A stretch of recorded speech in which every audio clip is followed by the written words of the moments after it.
cuando me fijé que era la última clase, digo, uff, quedó ahí bastante eh, por revisar, por ver, pero bueno, son temas así Bueno, interesantes que dan para mucho y bueno, está bueno ujú. también que nos quede. Bien, vamos a ir atravesando algunos temas, un poco de repaso y otro poco también para seguir avanzando y profundizando, para que les quede ahí como temas a indagar, investigar por parte de ustedes. Bueno, y si también en algún momento tienen algún mensaje, algo, pueden escribir ahí un correo a la fundación que seguramente me lo van a hacer llegar. En la medida de lo posible, siempre trato de contestar. Em, Así que bueno, estábamos con este tema del concepto de estética, las influencias en Kant.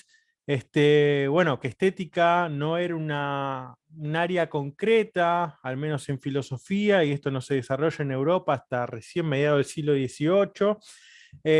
Habíamos mencionado que aparece como figura fundadora de la estética Alexander Baumgarten, que tiene un texto de estética.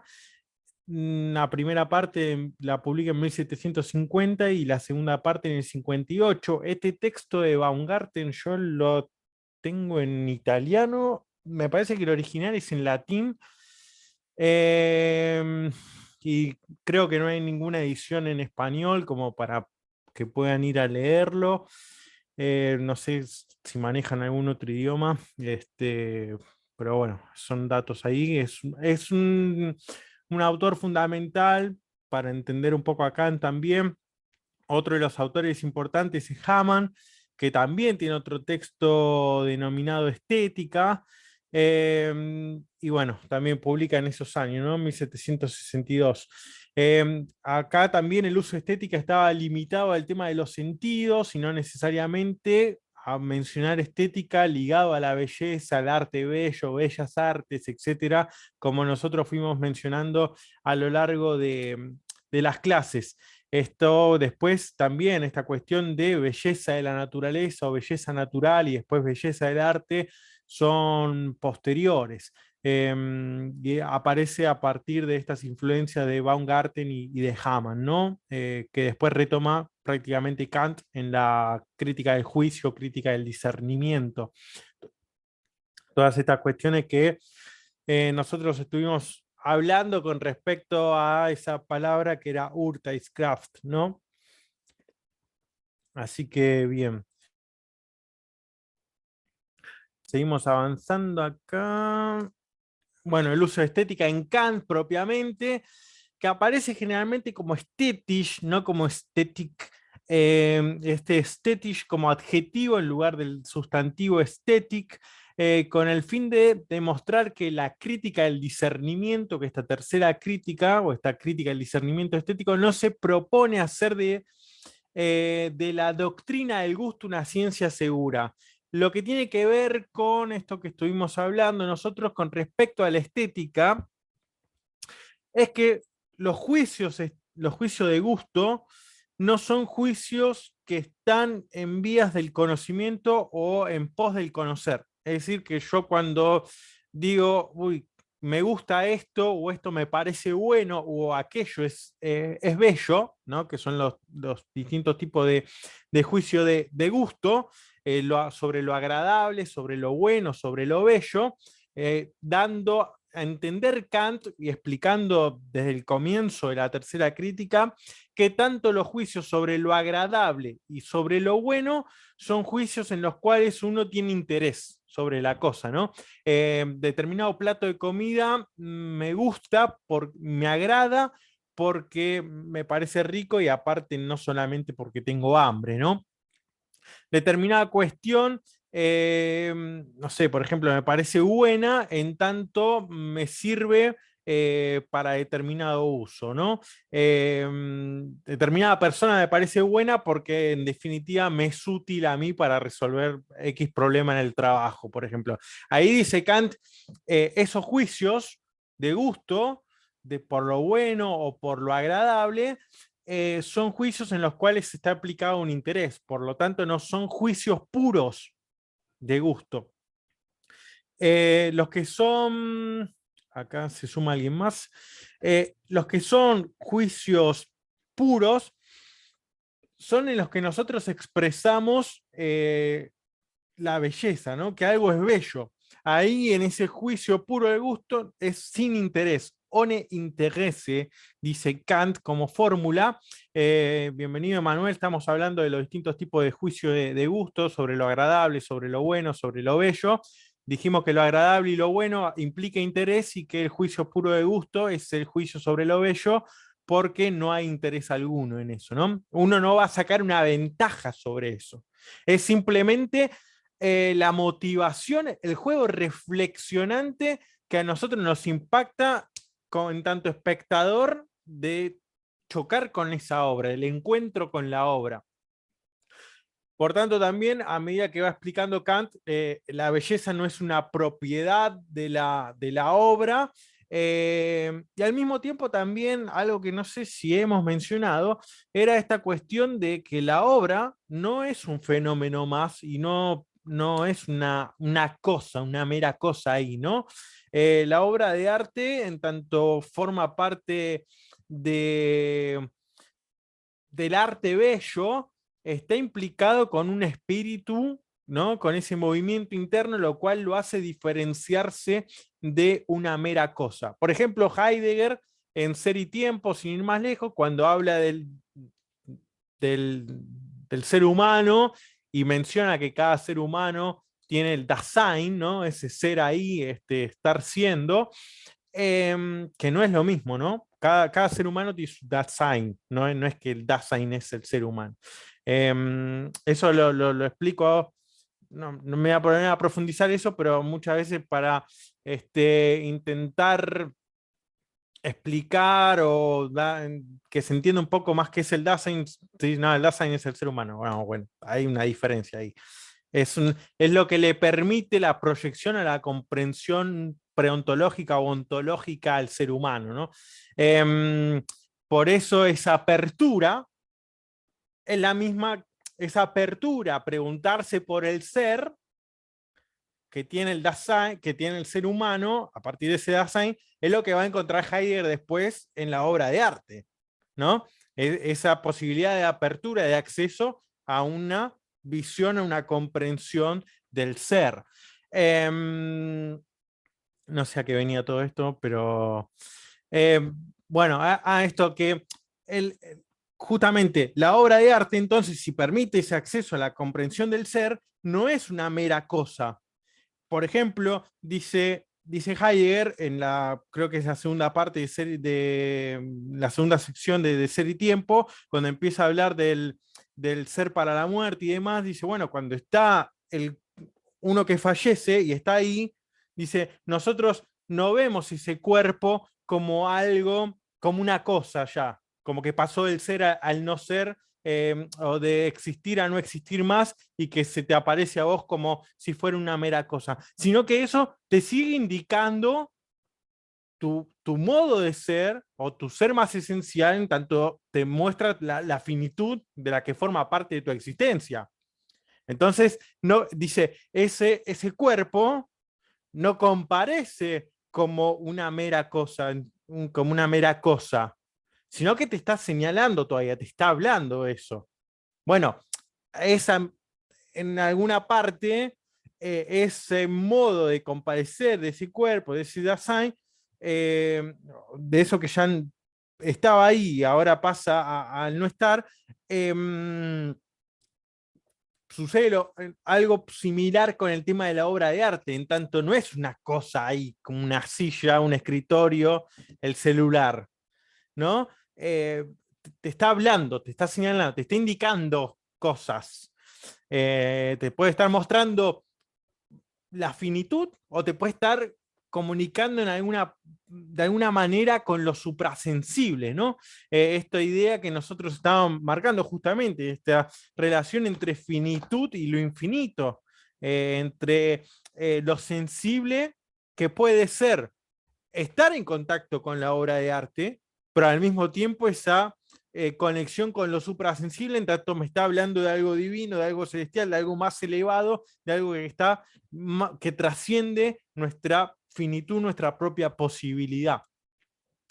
Pero bueno, justamente todo este avance sobre el estudio de la estética nos va mostrando de cómo va pasando este adjetivo estético, que no va a referir, como dijimos, por ejemplo, en la crítica a la razón pura, únicamente al ámbito del arte o de lo bello, sino que refiere primeramente a la percepción, a la sensación, al sentimiento, y por eso también o generalmente a la sensibilidad, ¿no? A este concepto de éstesis.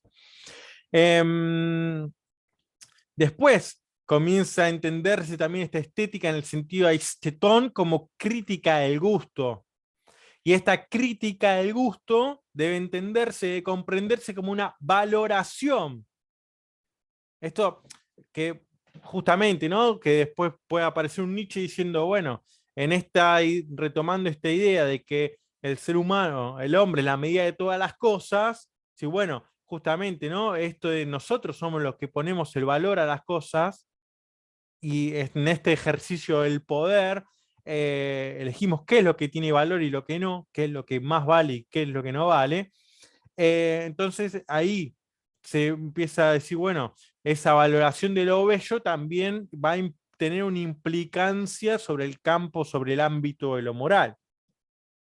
Como habíamos dicho, bueno, hay un mensaje a través de las distintas obras político o moral, ¿no? Pero dijimos, bueno, primeramente la finalidad es estética, que lo moral termina estando ligado, adicionado, adherido a ese movimiento de lo estético. También, a su vez, la tercera crítica no se trata meramente de una crítica del gusto, sino también una crítica del discernimiento. Esto, todo lo que hablamos con respecto al concepto de Ultiscraft, que tiene que ver con el juego, el mero juego de la reflexión, y por tanto, si lo que importa para Kant es mantener ese mero juego entre imaginación y entendimiento y no obtener un conocimiento de la obra de arte o de la cosa, del objeto, lo que hay que tener en cuenta es que lo que va a buscar esa relación entre imaginación y entendimiento es que se sostenga la cantidad de representaciones, porque a medida que yo tengo más representaciones, en esa búsqueda de intentar conceptualizarlo o de poder encauzar esas representaciones bajo una idea, bajo un concepto, dice, eso es lo que nos va generando placer, porque eso es lo que nos va generando determinado juego, de no poder determinar aquello frente a lo cual estamos parados, ¿no? Mencionamos esto también, que en alguna medida lo fuimos abordando, esta cuestión de decir, bueno, una cosa es enfrentarse a una arquitectura, una escultura, una pintura, en la medida en que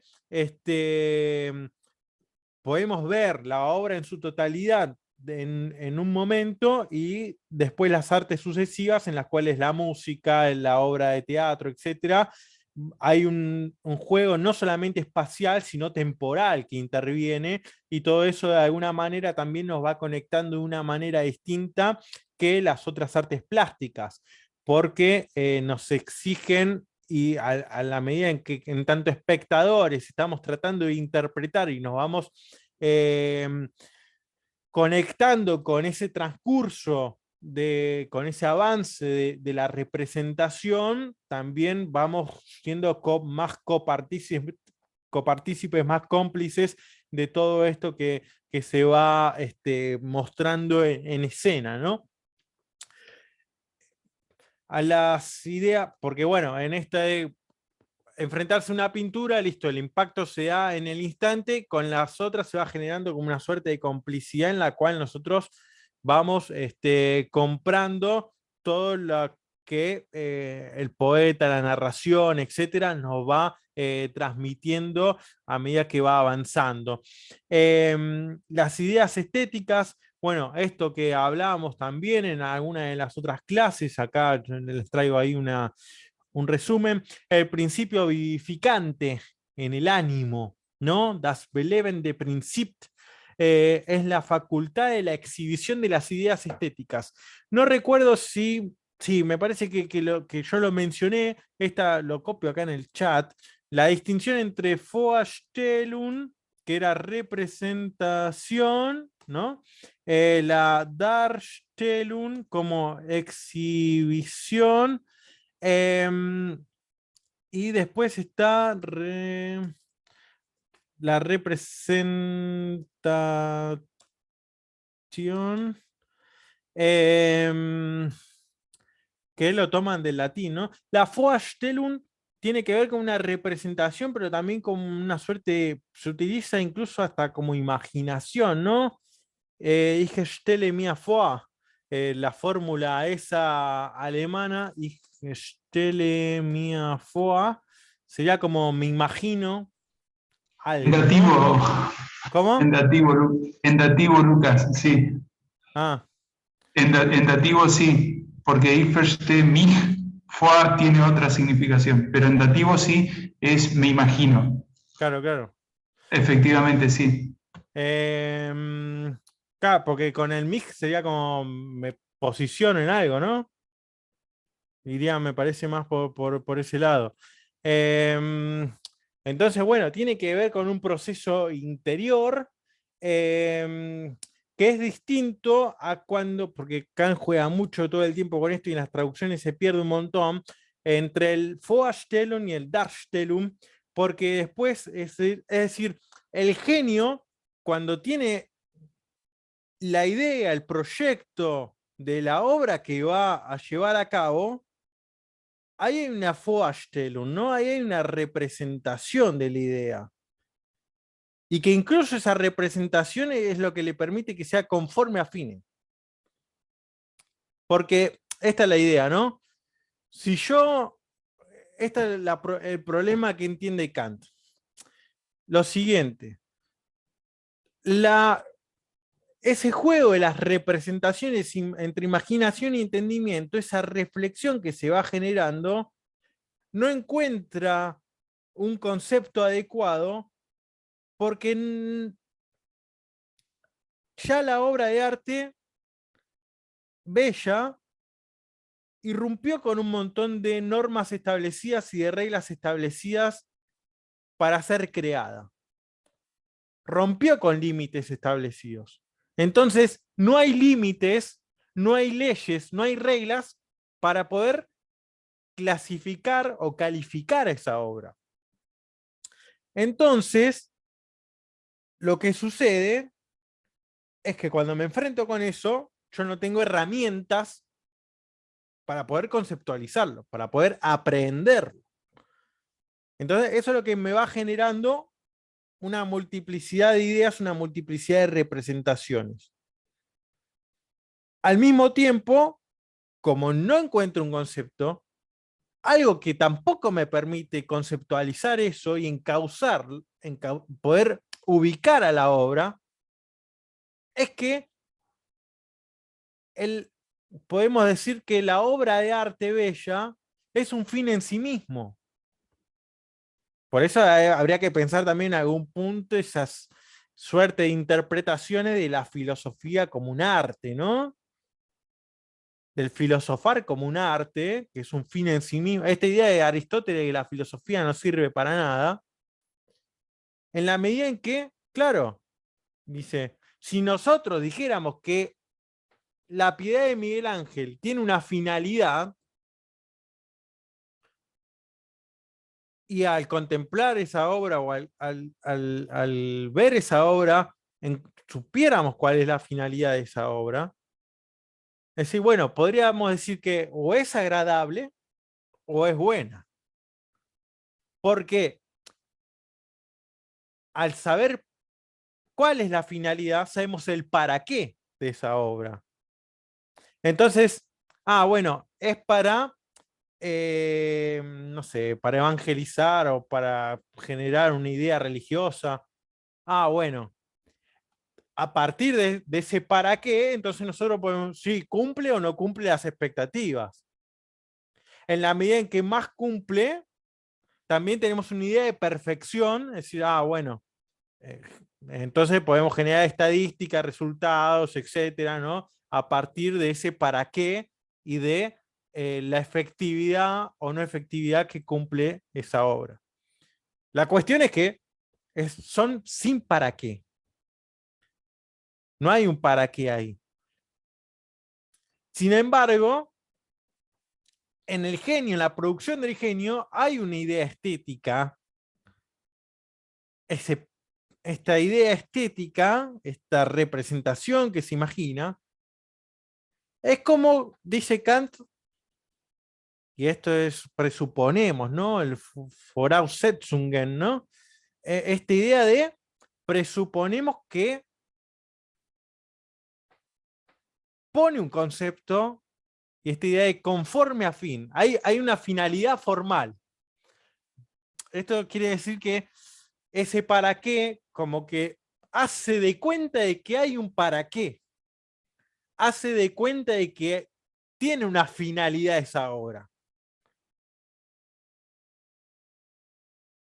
Ese hacer de cuenta, ese presuponer que tiene una finalidad, es lo que al mismo tiempo al espectador le va a generar ese juego de tratar de encontrar cuál es. Bueno, no es ninguna. La mera finalidad, esa conformidad fin, es lo que va a terminar generando estos principios vivificantes en el ánimo, ¿no? La facultad de la exhibición de ideas estéticas. Y acá exhibición tiene un doble rol, ¿no? El Darstellung tiene un doble rol. El Darstellung de esa idea que se representa el genio, poder plasmarla físicamente, ahí ahí es una exhibición, una exposición, ahí hay un Darstellung, y el espectador, por su parte, lo que hace es, bueno, en todo ese juego de representaciones, llega a la exhibición de una idea estética. Acá dice Kant que comprende por idea estética, dice aquella representación de la imaginación que ofrece ocasión para pensar mucho sin que sin embargo pueda ser adecuada a ningún pensamiento determinado. Este es un concepto. Esta es la idea estética. Pensar mucho, en esa obra, pero sin que podamos encontrar un concepto, un pensamiento determinado.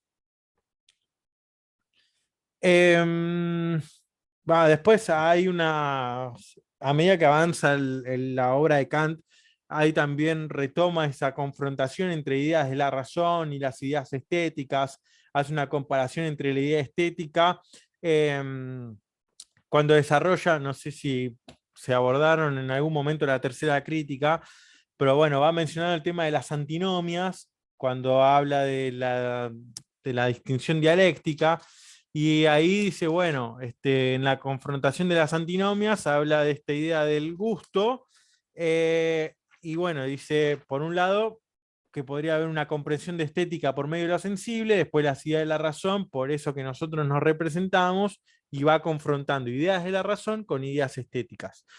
Pero bueno, ya eso es a medida que va avanzando, casi llegando al final de la primera parte de la obra.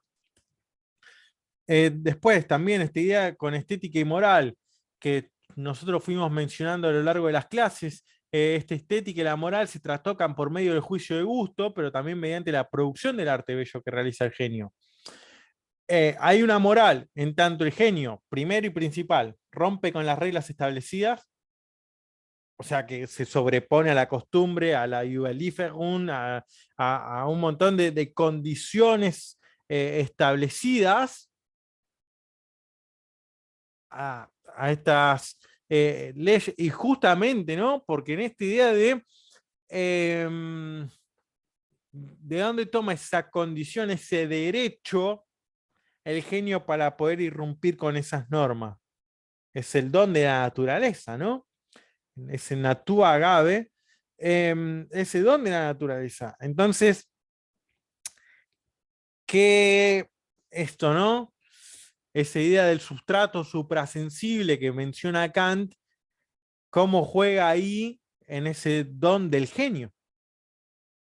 Es como si también pensáramos de alguna manera que la naturaleza misma es la que busca ir avanzando, entonces hace esta selección de determinados sujetos, de determinados individuos, y transmite su mensaje, transmite su intencionalidad, actúa por medio de estos personajes, ¿no? Y justamente por medio del arte, generando un movimiento moral, en la medida en que el arte bello parece ser naturaleza también, ¿no? Como que si la naturaleza misma en ese dom hiciera que aquel medium genere un espejo, ¿no? Genere un reflejo de ella misma, hablara por medio, la naturaleza misma hablara por medio del arte.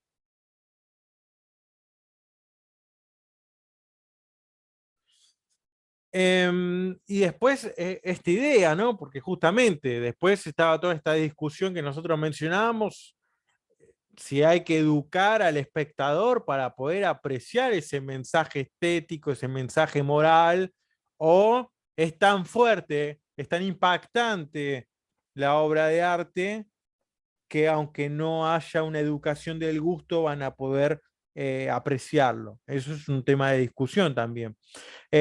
Después, a continuación, dice, es el desinterés lo que hace separar el sentimiento estético de lo moral, lo bueno y lo agradable. Pero aquello que debe ser enjuiciado desinteresadamente no es azarosamente puesto ahí por el genio de la naturaleza que actúa en él. Hay una intención. ¿Por qué a determinado sujeto y no a otro? ¿Por qué determinado estilo artístico y no otro? Yo algo que me preguntaba es, por ejemplo, en esta cuestión, ¿no?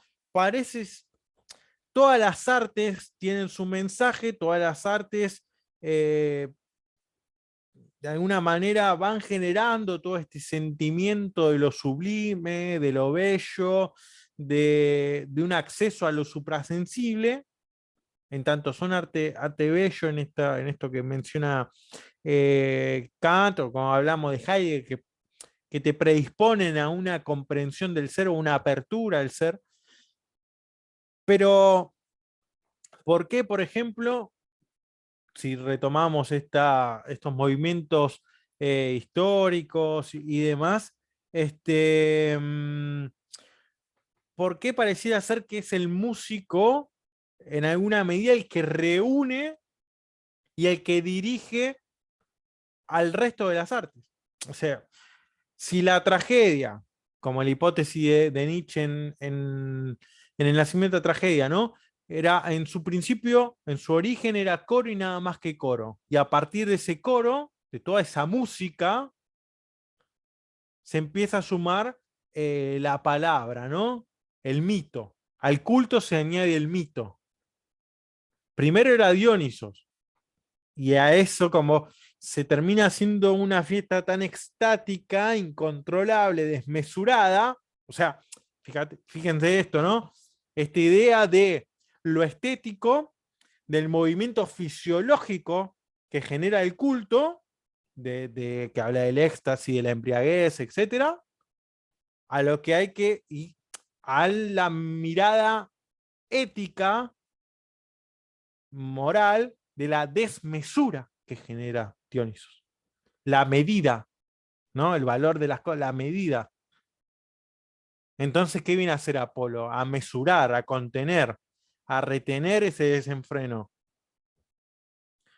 Por eso yo insisto en las interpretaciones de Nietzsche, esta idea de, bueno, sí, los verdaderos enemigos no son Apolo y Dionisos, sino que es Apolo y Dionisos frente a Sócrates, que viene a tratar de desmitificar y a correr completamente el culto, la música. Entonces, y darle preponderancia a la retórica, a la palabra, a la dialéctica, al juego dialéctico. Entonces, ¿qué es lo que sucede ahí? Bueno, la música lo que origina todo lo que se va gestando después a traer ese coro, la puesta en escena, la máscara, bueno, todo lo que tiene que ver con la plástica, con la arquitectura de los dibujos de atrás, con la pintura, con la representación, el canto, la danza. Bueno, todo eso se va sumando a partir del elemento originario de la música. La métrica con la que van a hablar también, ¿no? Ahora, todo eso, bueno, como va generando este mismo libro de Nietzsche que habla de nacimiento de la tragedia, muerte de la tragedia, renacimiento de la tragedia, como va mostrando que a partir de la modernidad, todas esas artes quedan completamente divididas, como nosotros ya hemos mencionado con respecto al trivium, quadrivium, etcétera, ¿no? Todo ese análisis de las distintas artes. Aparece la Camerata Fiorentina, después ya con el Renacimiento y demás, hasta que se va gestando la ópera. Y es nuevamente Wagner, por decirlo así, quien dice, hay que generar esta Gesamtkunstwerk, esta obra de arte total, donde decir, ya se despedazaron las artes, ya cada una caminó por sí sola, avanzó en la técnica, profundizó en un montón de conocimientos, se mejoró cada una de las distintas artes, pero hay que volver a reunirlas. Porque el verdadero mensaje se obtiene a partir de todo ese conjunto. Lo que me resulta curioso ahí es que justamente es de nuevo es a partir de la música. O sea, es el músico el que a partir de esa conexión de la música que vuelve a traerse nuevamente todo esos elementos que habían sido despedazados casi, podemos decir, como analogía al mito dionisiaco, ¿no? El despedazamiento de Dioniso por parte de los titanes. Entonces ahí eso parece ser clave en algún punto de por qué, bueno, para Kant no tiene un papel tan preponderante la música, sí lo tiene la poesía, lo tiene el poeta, a diferencia del orador, ¿no? Porque el orador dice, bueno, habla enfrente a un público, está buscando un interés, ¿no? El asentimiento. Entonces dice, bueno, en algunas partes, en algunos casos, subjetivamente puede ser que el interés sea válido, pero como lo que busca Kant es una adhesión universal, va a decir, bueno, en realidad lo que importa es aquel que actúa justamente de manera justa por lo justo mismo, no en busca de otro interés, ¿no? Eso también está relacionado la tercera crítica, sin ir más lejos, con la crítica de la razón práctica. Ahí lo justo por lo justo mismo, sin ningún otro interés. Por eso ahí también ese oninteresse, ese desinterés de Kant es tan importante resaltarlo.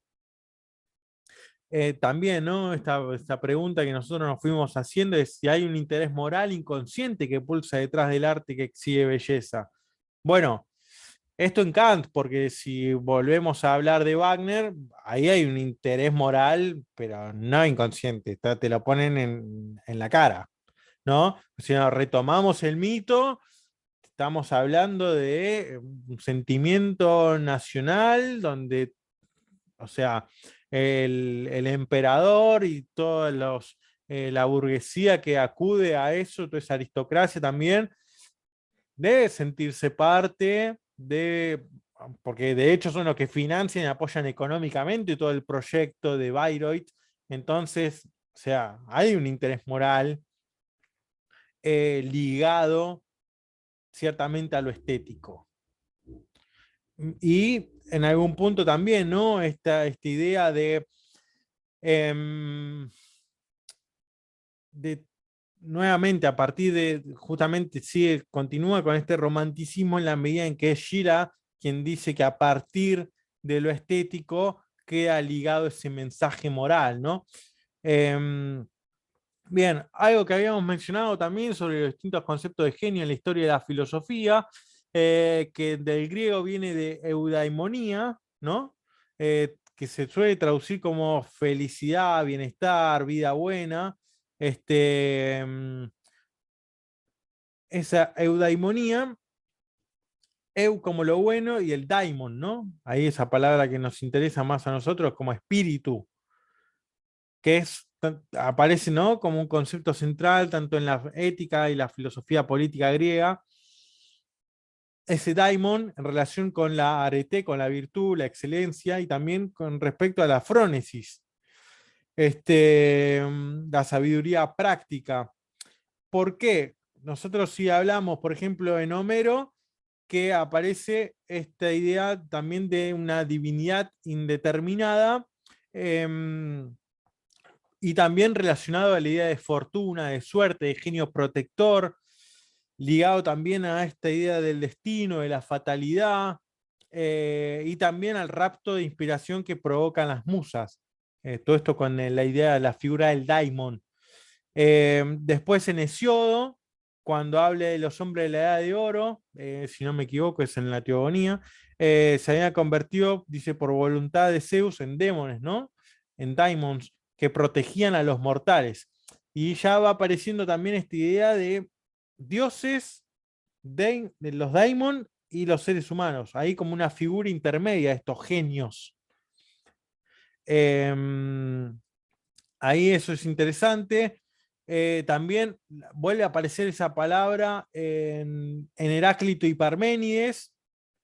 Dice, por ejemplo, en el fragmento 79, el hombre se oye llamar pueril por el dios, y ahí Dios en esa traducción es pros daimonos, así como el niño por el adulto. El dios es el carácter para el hombre, el dios es daimon. Y ahí también, ¿no? Cómo ese daimon influye en el carácter, en el ethos. Esto que nosotros discutíamos o mencionábamos antes, es decir, bueno, es el genio, es ese daimon que toma posesión completa, y esta es la discusión en algún punto después de en el banquete de Platón, toma posesión completa del ser, de la persona, o es una voz que habla. Ahí hay una cuestión con decir, bueno, la voz que le habla a Sócrates es el genio maligno que engaña a Descartes, o es un genio, un demonio que toma posesión completa de la persona y actúa por ella. Por esta discusión, después de que mencionábamos nosotros, de Platón, de decir, bueno, yo les pregunto cómo escriben determinada poesía y no me lo saben decir. Entonces, ¿qué es lo que pasa? Y esto estaba ligado también, si no me equivoco, me parece que cuando había los ataques de epilepsia y demás, que también, ¿no?, se concebía en el mundo griego como que había una posesión del Dios, una intervención de lo divino sobre la persona. Así que eso es interesante. Y que, bueno, el término daimon aparece como, parece ser sinónimo de la divinidad, pero bueno, en Heráclito, por ejemplo, que no aparece como una entidad intermediaria entre lo divino y lo humano, como en el banquete de Platón, y que, bueno, por ejemplo, en Parménides, el camino de la diosa es el camino del daimon, ahí también la palabra. Eso es ahí. Vemos cómo también en las traducciones se termina perdiendo toda esta quizás conexión que se va generando, y cómo va llegando después a que Kant termina hablando de genio, donde ya está todo esto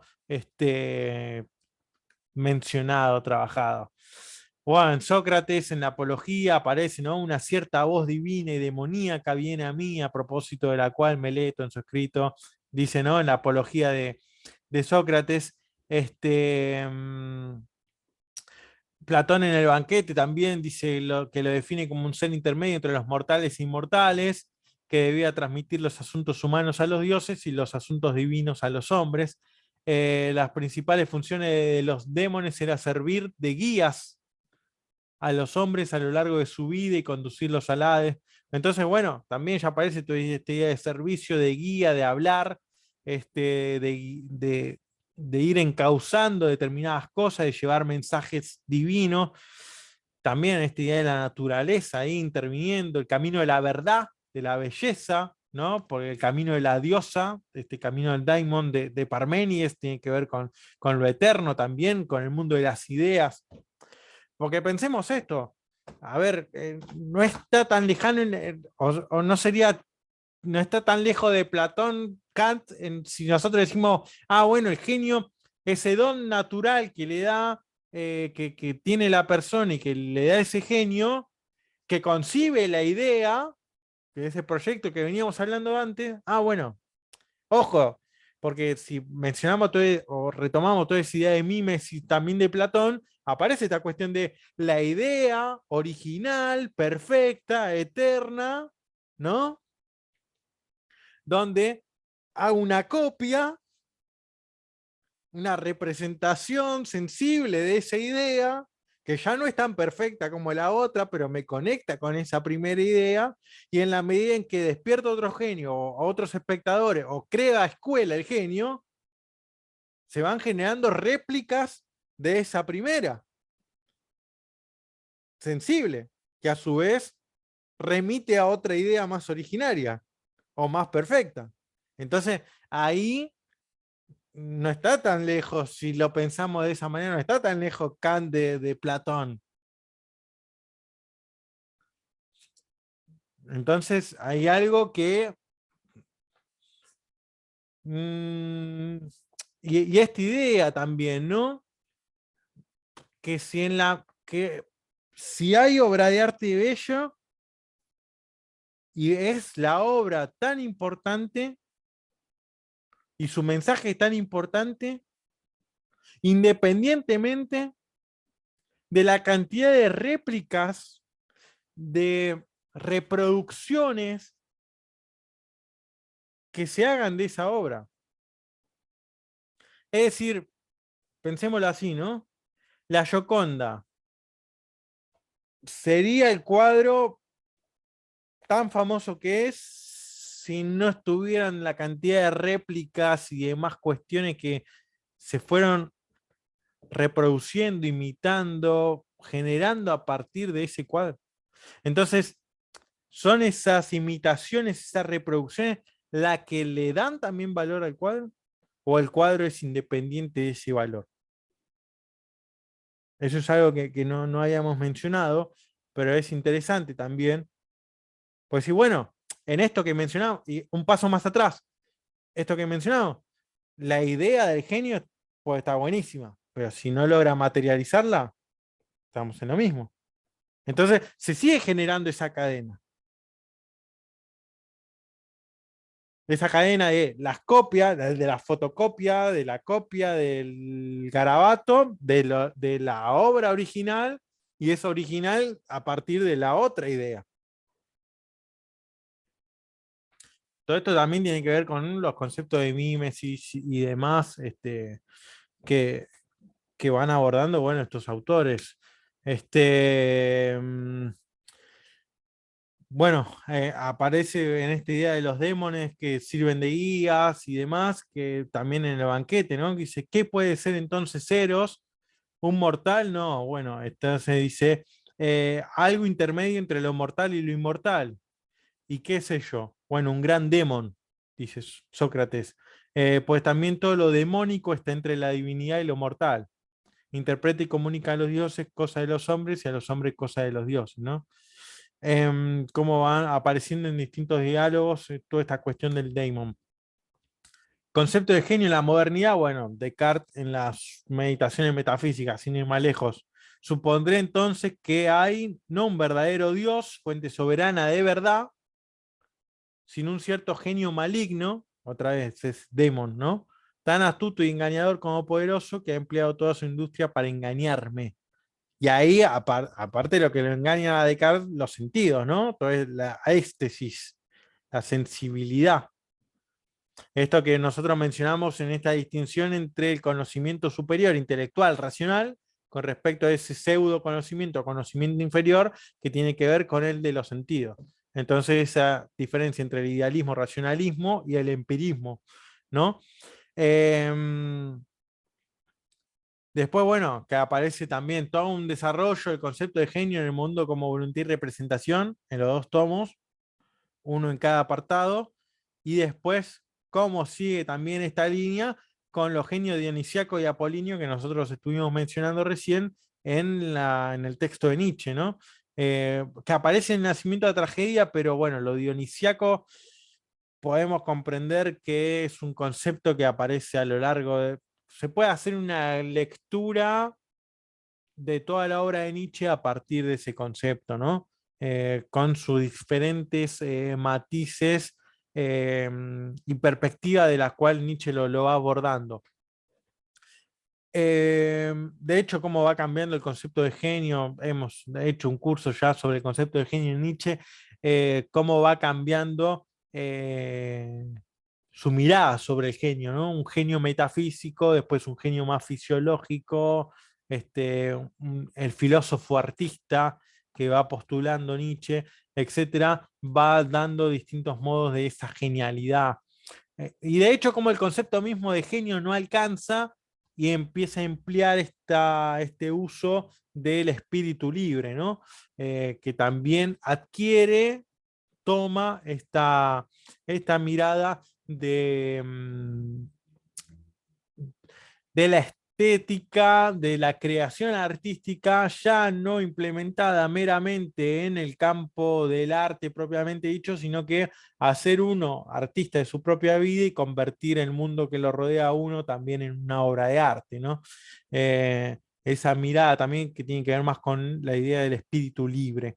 La auténtica meta de nuestra investigación, la cual está dirigida al conocimiento del genio, dice Nietzsche, del genio dionisiaco y apolinio, y de su obra de arte, o al menos a la comprensión llena de presentimiento del misterio de esa unidad. Bueno, conocimiento del genio dionisiaco y apolinio, y recordemos toda esta mirada de lo dionisiaco como, y en relación a Schopenhauer también, con el mundo de la voluntad, de la visión dionisiaca del mundo, de todo este sustrato suprasensible del que hablaría Kant,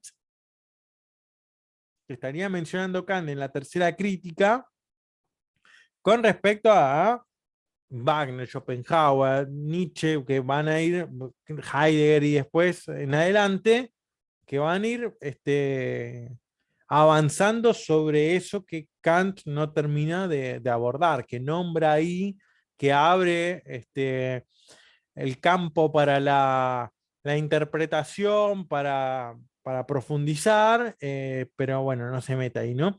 Y justamente define Nietzsche a Sócrates como el no genio.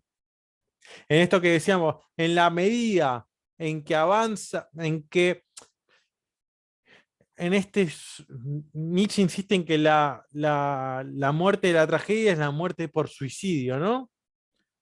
Dice, en la medida en que intenta mejorar, progresar esa tragedia, es que va generando su propia muerte y que termina con Eurípides con más cantidad, por ejemplo, de artistas en escena, ¿no?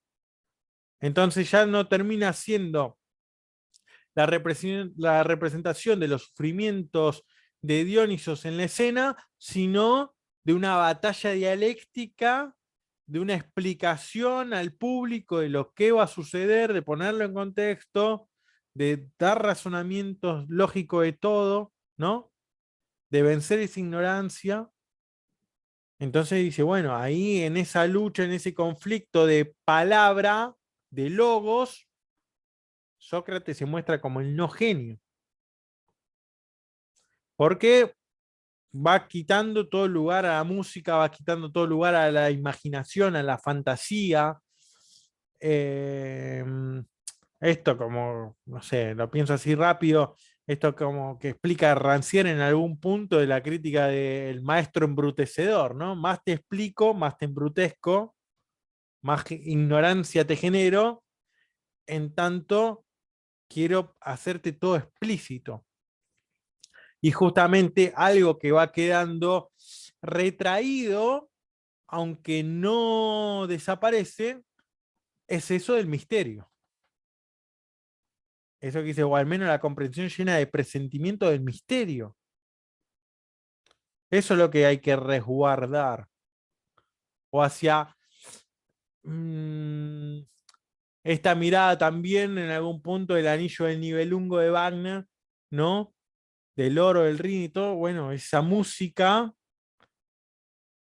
eh, que va jugando como una ola que se mezcla constantemente en lo eterno y se van despegando esos leitmotiv que van representando y haciendo alusiones a distintos personajes, elementos que van apareciendo a lo largo de la tetralogía. Todo eso tiene que ver con, mmm, con ese río que resguarda el misterio, ¿no? El oro, ahí. Eh, Después también van apareciendo esta idea de genio del mundo, genio de la especie. Eh, Esta idea también ya vinculado con espíritu. Después, bueno, otra de las influencias importantes de Kant es Alexander Gerard, que lo hemos mencionado, que tiene una obra titulada Un ensayo sobre el genio del 74, recordemos que de 1790 la obra de Kant. El genio dice, es concretamente la facultad de invención. Acá también se va generando un conflicto entre qué podemos entender por genio y si es realmente, si, qué relación tiene con ingenio, ¿no? La ingeniosidad. Em, si genio es ese don de la naturaleza, ingenio tiene más que ver con una capacidad propia del genio, aunque puede no ser genio, de poder resolver determinadas circunstancias, determinados conflictos con una suerte de habilidad que el resto no tiene, ¿no? Frente a otro donde puede quedar paralizado, el ingenioso resuelve, ¿no?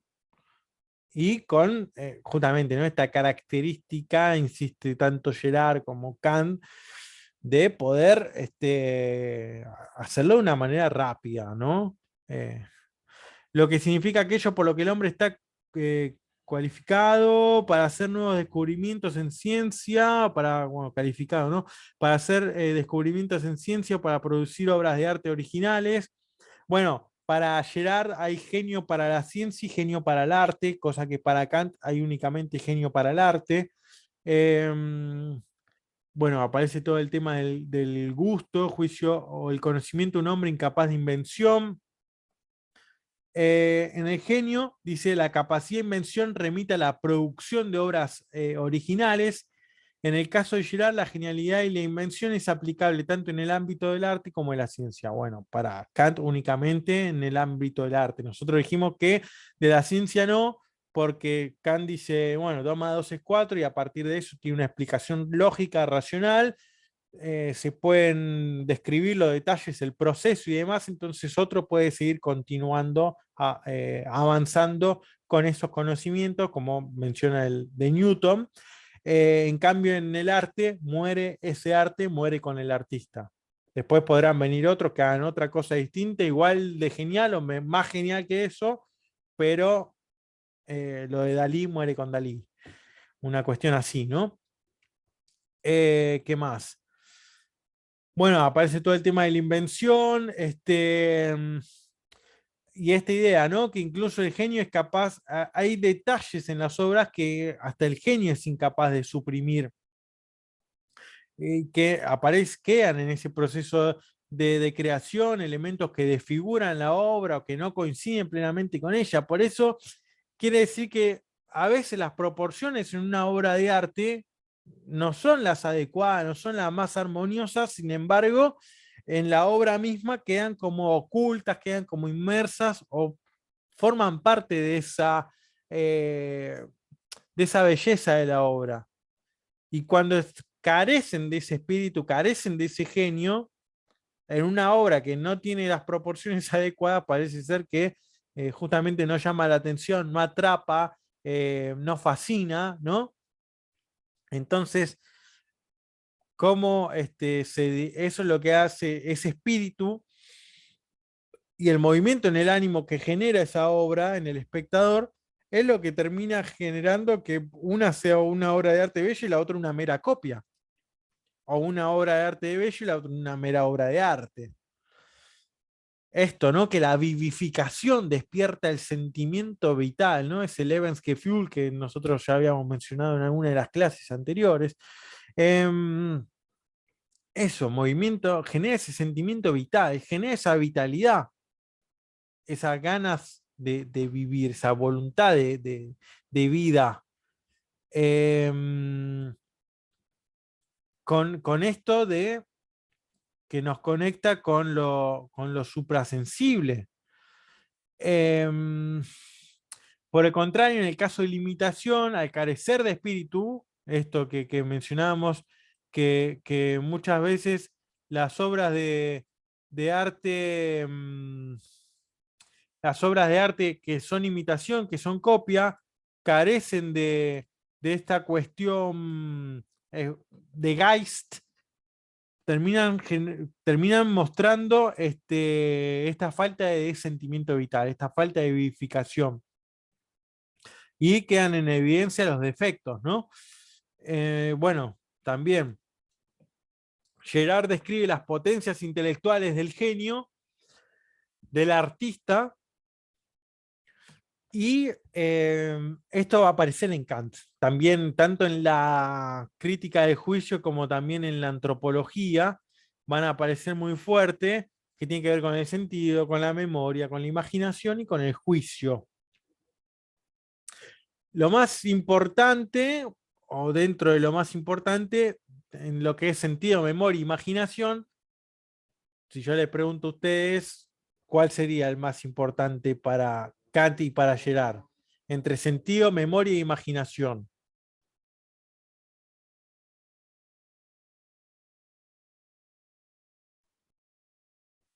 Decime, Manuel. Entiendo que imaginación. La imaginación, sí. Y lo que va a mencionar después es esta idea de decir, bueno, el juicio es lo que abraza las tres anteriores, ¿no? Al sentido, a la memoria y la imaginación. La imaginación es lo que aporta ese poder creativo. La imaginación es la facultad de tener intuiciones sin la presencia del objeto, pero que no necesariamente siempre va a ser creativa o creadora. Son diferencias que Kant va a ir mostrando en la antropología. Por eso va a hablar de una imaginación productiva y una imaginación reproductiva. Igual, sin embargo, la imaginación productiva no va a estar ligada a eso que nosotros hablábamos como poiesis, eso de la creatio ex nihilo, ¿se acuerdan? Ya en unas clases bastante anteriores. Sino que, bueno, va a producir a partir de elementos que ya están dados. O sea, bueno, tenés representaciones de cosas que ya en algún momento vos viste y sin embargo podés producir algo original a partir de eso, o meramente podés reproducir aquello que ya en otro momento viste y no está presente justo ahí delante tuyo, ¿no? Decir, bueno, decimos perro, nos imaginamos un perro, pero ya en algún momento vimos un perro, después podemos producir algún tipo de perro con otras características mezclado con otro animal, producimos ahí algo original, pero no necesariamente es una creatio ex nihilo, ¿no? Eh,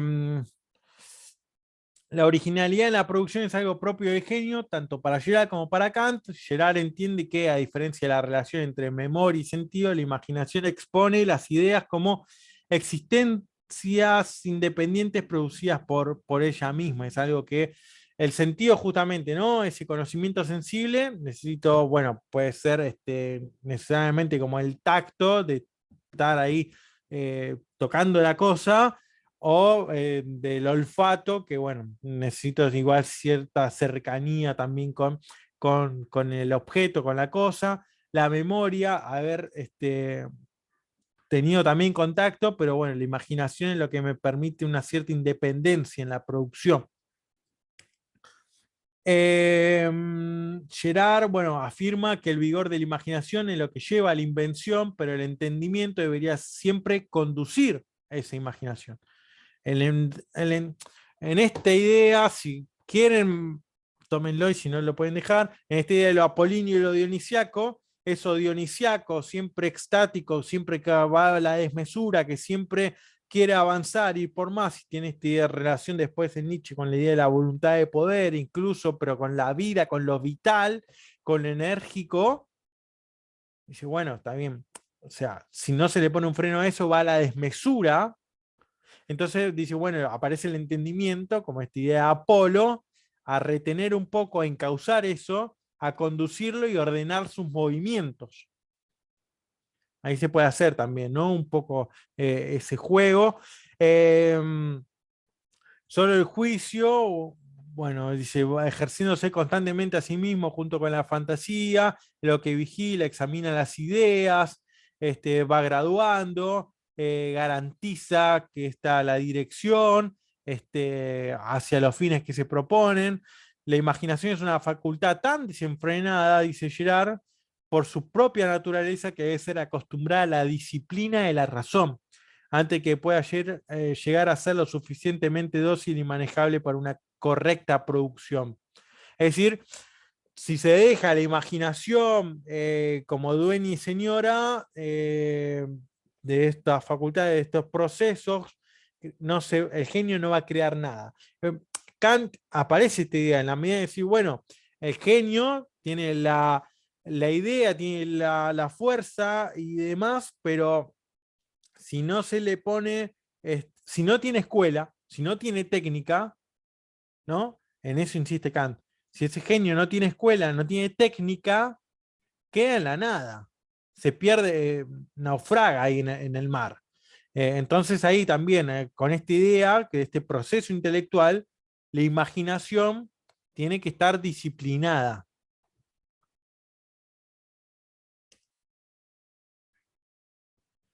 Eh, Acá aparece, ¿no? En esta tríada arte, artista, obra de arte, es el genio el que enlaza naturaleza y arte. Es el genio el que enlaza estética y moral. Tenemos arte, artista y obra, ¿no? Acá tengo una cita de Heidegger, del origen de la obra de arte, donde dice, el artista es el origen de la obra es el origen del artista.